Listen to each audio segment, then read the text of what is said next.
नमस्कार दोस्तों, मैं अंकित कुमार झा स्वागत करता हूं आपका पीजी एकेडमी में। आज हम क्लास 12th का ही कुछ बेसिक जो रिलेशन का रह गया था वो पढ़ने जा रहे हैं। इसमें मैं आपको दो चीज़ें बताऊंगा। नंबर एक रिफ्लेक्सिव रिलेशन और दूसरा है इसका अपोजिट इररिफ्लेक्सिव रिलेशन, यानी स्वतुल्य और स्वतुल्य नहीं। ठीक है, दो रिलेशन हम इसमें पढ़ने वाले हैं। ठीक है, तो यहाँ पर बोर्ड पर आपको दिख रहा होगा, मैंने लिखा है रिफ्लेक्सिव और इररिफ्लेक्सिव रिलेशन। ठीक है, इसको हिंदी में बोलते हैं स्वतुल्य और ये स्वतुल्य नहीं है। इनकी शर्तें यानी कंडीशन क्या है, ये कब स्वतुल्य यानी रिफ्लेक्सिव, कब स्वतुल्य नहीं यानी इररिफ्लेक्सिव कब होंगे, इनकी लिखी हुई है। फॉर सेट ए, किसी सेट ए के लिए इस सेट के एलिमेंट डबलेट होना चाहिए। डबलेट मतलब डुप्लीकेट, ठीक है ना, मतलब कि जुड़वा।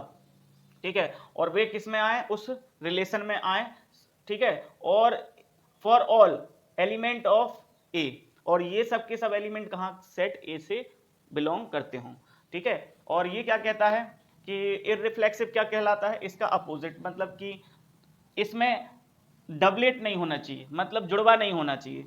रिलेशन में जुड़वा नहीं होना चाहिए, जो भी रिलेशन दिया है उसमें जुड़वा नहीं होना चाहिए, लेकिन उसके सभी एलिमेंट जरूर बिलोंग्स करें किससे, सेट ए से। ठीक है, समझ गए। तो अब देखते हैं हम क्या, अभी हम देखते हैं यहाँ पर कि हमने एक सेट लिया, कुछ एग्जाम्पल करते हैं कौन से रिफ्लेक्सिव हैं कौन से इररिफ्लेक्सिव हैं। देखिए एक सेट है ए, 1 2 3, इसका क्या है एलिमेंट, 1 2 3 इसके एलिमेंट हैं, और इसका कार्टेशियन प्रोडक्ट मैंने यहाँ पर बताया है। ये भी आपका स्क्वायरिकल में हम कार्टेशियन प्रोडक्ट बता सकते हैं। ठीक है, ये भी तरीका है कार्टेशियन प्रोडक्ट बताने का। ठीक है, तो मैंने यहाँ पर 1 2 3 रख दिया, यहाँ पर 1 2 3 रख दिया। ये देखिए 1 1 1, ठीक है, और 1 2 1 3, फिर 2 1 2 2 2 3, फिर 3 1 3 2 और 3 3। ये कार्टेशियन प्रोडक्ट हो गया इसका।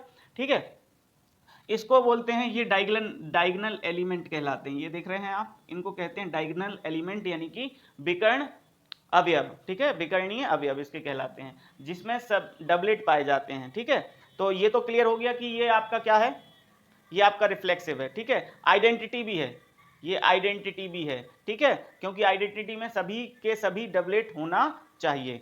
ठीक है ना। देखिए इस कार्टेशियन प्रोडक्ट ए क्रॉस ए से कितने रिलेशन बन रहे हैं, R1 1 1 2 2 3 3 और 1 4। अब देखते हैं ये रिफ्लेक्सिव है या इररिफ्लेक्सिव है। ठीक है, या दोनों नहीं है। तो देखिए रिफ्लेक्सिव क्या कहता है, यानी स्वतुल्य क्या कहलाता है, स्वतुल्य। स्वतुल्य में सभी डबलेट होना चाहिए, सभी जितने एलिमेंट हैं सबका डबल होना चाहिए, मतलब डबलेट। ठीक है, उसका डुप्लीकेट होना चाहिए, 1 का डुप्लीकेट 1, 2 का डुप्लीकेट 2 और 3 का डुप्लीकेट 3 और 1 का डुप्लीकेट, अरे ये तो है ही नहीं। तो 3 के 3 एलिमेंट डुप्लीकेट होगा कि नहीं। मैंने रिफ्लेक्सिव का बताया था कि जितने एलिमेंट दिए हैं सबके जुड़वा पाए जाने चाहिए, उसके अलावा कोई एक और एलिमेंट पाया जा रहा है, एक और ऑर्डर पेयर पाया जा रहा है तो भी चलता है, यानी कि ये रिफ्लेक्सिव है। तीनों के 3 के डबलेट हो गए, फिर एक एक्स्ट्रा भी बना रहे तो भी चलता है। ठीक है, क्या ये इररिफ्लेक्सिव है। इररिफ्लेक्सिव क्या कहता है, इररिफ्लेक्सिव कहता है कि डबलेट नहीं होना चाहिए एक भी एलिमेंट का। तो यहां पर तो तीनों के एलिमेंट के कैसे हैं, डबलेट हैं, तो ये इररिफ्लेक्सिव यानी स्वतुल्य नहीं को पालन करता है, स्वतुल्य नहीं है ये सही है, मतलब ये स्वतुल्य नहीं है। हाँ, मतलब स्वतुल्य नहीं है का पालन करता है। ठीक है, क्या ये स्वतुल्य नहीं है इसका पालन कर रहा है, नहीं कर रहा है। ठीक है, मतलब इररिफ्लेक्सिव का पालन नहीं कर रहा है। ये इररिफ्लेक्सिव क्या कहता है, दोनों एलिमेंट इक्वल नहीं होना चाहिए, मतलब डबलेट नहीं होना चाहिए। ठीक है, तो उसका पालन ये कर रहा है। ठीक है, फिर R2 देखते हैं, इसमें 1 2 1 3 1 1 और 3 3।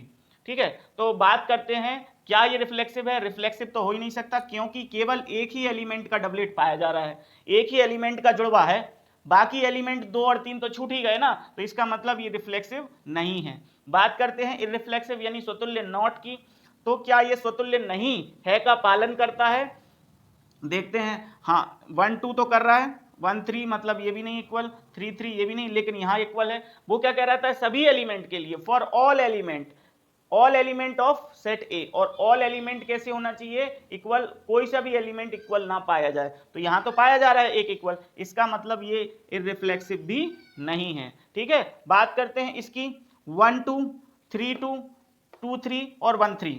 इसमें कोई डबलेट पाया जा रहा है, इसमें कोई डबलेट है, इसमें कोई भी डबलेट नहीं है, इसका मतलब ये रिफ्लेक्सिव नहीं है। ठीक है, और इररिफ्लेक्सिव है, इररिफ्लेक्सिव है, क्योंकि एलिमेंट डबलेट नहीं होना चाहिए रिलेशन में, ठीक है। तो ये आपको इसको फॉलो करता है। फिर बात करते हैं फाई। क्या फाई? फाई मतलब कुछ भी नहीं। देखो कंडीशन ये बनती है या तो इक्वल होना चाहिए, और अगर कुछ भी नहीं है, कुछ भी नहीं है तो इक्वल तो हो ही नहीं सकते ना। तो इसका मतलब देखना, ध्यान रखना, क्या कह रहा है, रिफ्लेक्सिव तो कहता है इक्वल होना चाहिए, सभी के एलिमेंट्स के डबलेट होना चाहिए, मतलब जुड़वा, और ये कहता है जुड़वा होना नहीं चाहिए एक भी। तो जब है ही नहीं है तो जुड़वा बनेंगे कैसे? तो इसका मतलब ये वाला जो फाई है वो इररिफ्लेक्सिव का तो पालन करता है। किसका? इररिफ्लेक्सिव का। क्या ये रिफ्लेक्सिव का पालन करता है? कुछ है ही नहीं है तो इक्वल क्या बताएं हम, कुछ है ही नहीं है ना, तो ये रिफ्लेक्सिव का पालन नहीं करता, ये रिफ्लेक्सिव को फॉलो करता ही नहीं है, क्योंकि उसमें एलिमेंट ही नहीं है। एलिमेंट होते तब तो डायगोनल पेयर बनता, डायगोनल पेयर मतलब equal equal, doublet doublet doublet doublet. अब एलिमेंट ना, तो एक भी एलिमेंट नहीं है इसके, तो एलिमेंट नहीं है तो डबल कैसे हो सकते हैं, डबलेट हो कैसे सकते हैं, जुड़वा ही नहीं हो सकते, ठीक है। तो ये समझ में आ गया होगा। फिर बात करते हैं A cross A. A cross A, A cross A क्या रिफ्लेक्सिव है? ए क्रॉस ए में ये पूरा आ जाता है, पूरा, ठीक है। तो ए क्रॉस ए में पूरा आने के साथ साथ इसमें डबलेट भी है, तो डबलेट ए क्रॉस ए का मतलब क्या हो जाता है आपका, देखिए 1 1 2 2 3 3, इसके साथ बाकी सभी ये भी आ गए, ये भी यहां लिखे जाएंगे, ठीक है। इसका मतलब क्या हुआ कि रिफ्लेक्सिव कहता है कि जितने एलिमेंट आपको दिए हुए हैं उन सबका डबलेट होना चाहिए, उसके अलावा और भी अगर एलिमेंट आते हैं तो भी वो रिफ्लेक्सिव कहलाता है। ध्यान रखना, जितने एलिमेंट्स हैं उनके डबल होना चाहिए, मतलब जुड़वा होना चाहिए, और भी कोई पेयर बनते हैं, कौन से पेयर? ऑर्डर्ड पेयर, यानी कि आपके जोड़े बनते हैं और दूसरे, जैसे कि ये देखिए जोड़े बन रहे हैं, तो संयुग्मी ये कहलाते हैं आपके क्रमित युग्म, ठीक है, हिंदी में कहलाते हैं क्रमित युग्म। तो और दूसरे क्रमित युग्म भी चलेंगे साथ, बराबर के साथ, मतलब जुड़वा के साथ और दूसरे क्रम हैं अगर, ठीक है, तो भी ये रिफ्लेक्सिव यानी स्वतुल्य है, ठीक है। अगर ये अकेले होते और इनमें से एक दो जोड़े पाए जाते, किसके? जुड़वा के, तीसरा जोड़ा नहीं पाया जाता, तो ये स्वतुल्य नहीं होता। ध्यान रखना, ये स्वतुल्य नहीं होता, ठीक है। बात यहां पर करते हैं A cross A. A cross ए में ये पूरे आ जाते हैं, तो तीनों के तीनों एलिमेंट के डबलेट पाए जा रहे हैं, इसका मतलब ये रिफ्लेक्सिव है, ये रिफ्लेक्सिव है। क्या ये इररिफ्लेक्सिव है यानी स्वतुल्य नहीं है का पालन करता है, ठीक है।